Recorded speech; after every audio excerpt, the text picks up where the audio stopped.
โอเค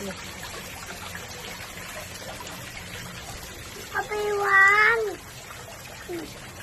พี่สายฟ้ามาเฝ้ากล้วยพี่สายฟ้าด้วยนะอันนี้ก็ตูดก็นานอันนี้ไม่ใช่ต้น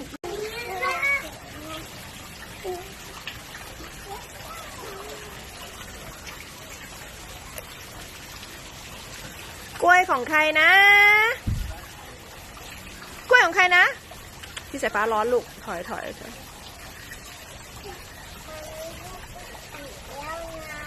ยูอะไรนะยูจะเก็บไส้กรอกแล้วเหรอ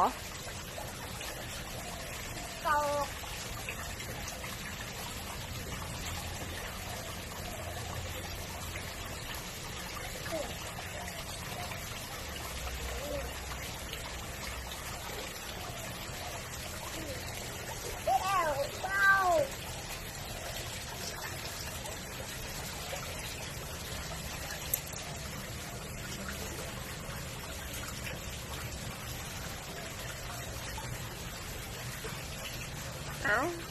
ยูไม่อยากกินกล้วยเหรอ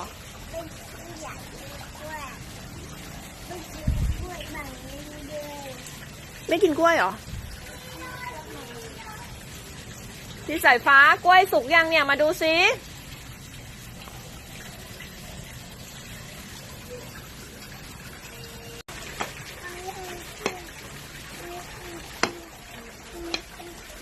ระวังโอ้ระวัง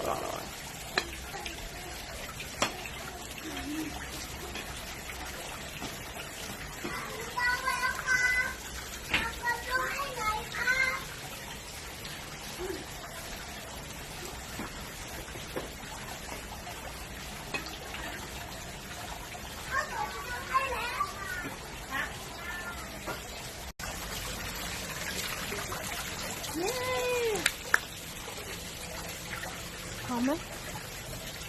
ได้กลิ่นอะไรกลิ่นกล้วย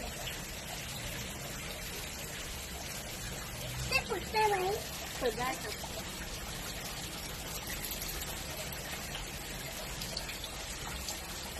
กินได้ไหมกินได้ครับ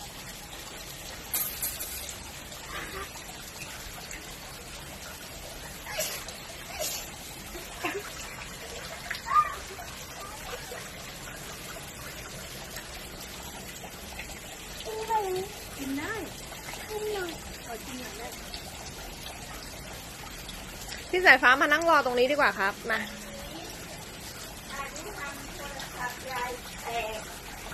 เมื่อกี้เหรอได้ชาร์จแบตไว้